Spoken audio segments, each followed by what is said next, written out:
wawancara dulu terkait dengan perpustakaan. Yuk kita janji dulu dengan Ibu Pustakawan yang hari ini akan hadir. Baik, selamat pagi Ibu. Ya, selamat pagi. Ya, kami dari kelompok 3 dari Guru-Guru Jakarta Selatan. Ya. Kami ingin meminta waktu sejenak kepada Ibu. Apakah Ibu berkenan? Ya, bisa. Kira-kira waktunya kapan ya Bu kita bisa melakukan kegiatan wawancara? Sekarang bisa. Oh, sekarang bisa. Selanjutnya nanti teman kami akan bertanya kepada Ibu terkait tentang perpustakaan. Silakan kepada Bapak. Saya lebih ke anak-anak SD-nya sih, mau bertanya bagaimana meningkatkan minat literasi yang membaca untuk anak usia SD. Usia SD, Bu.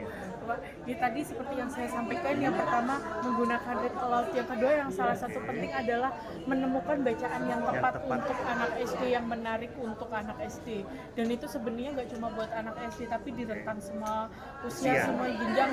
Ini ketika dia sudah menemukan satu buku yang klik buat dia, biasanya dia akan lanjut dengan buku-buku berikutnya.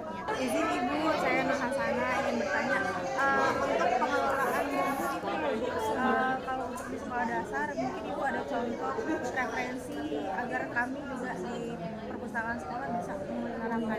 Kalau di perpustakaan sekolah dasar itu kan biasanya ada buku teks, ada buku bacaan. Buku teksnya mungkin bisa disediakan rak sendiri, lalu di buku bacaan. Nah, buku bacaan ini nanti silakan dikategorikan sesuai dengan klasifikasinya yang ada nomor di sisinya, yang biasanya ada di nomor punggung itu. Nah, nanti silakan ditata sesuai dengan nomor tersebut. Lalu jangan lupa inventaris, dan biasanya sih ada yang bilang bahwa buku teks itu tidak masuk inventaris, tapi kalau saya silakan dimasukkan aja ke inventaris. Baik, kalau untuk penomoran buku dengan umum buku, apakah ada informasinya Bu? Oh iya, itu kan sesuai dengan nomor klasifikasi DDC ya, atau Dewey Decimal Classification. Nanti Ibu bisa menggunakan itu acuan sebagai acuan, atau nanti bisa coba join ke grup-grup saya. Ada yang namanya, kalau masih awam dengan Dewey Decimal Classification itu Ibu bisa coba cari softwarenya namanya IDDC. Nanti di situ akan dipermudah dalam membuat klasifikasi buku berdasarkan klasifikasi subjek bukunya. Baik, terima kasih. Gimana ya supaya anak SD itu lebih tertarik gitu untuk minat membacanya di perpustakaan? Jadi yang pertama, meningkatkan kunjungan siswa ke perpustakaan, Bu, bisa dengan mengadakan ritual di perpustakaan.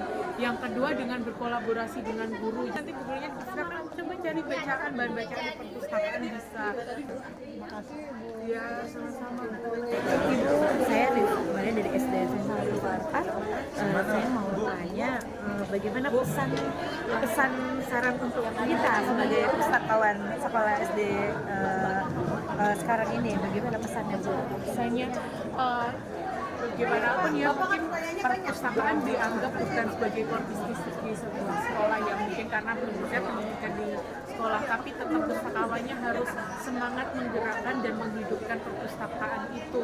Mungkin bisa ya langkah-langkah kecil, mengadakan klub buku atau mengadakan nonton film di perpustakaan supaya ramai, bisa bekerja sama dengan guru.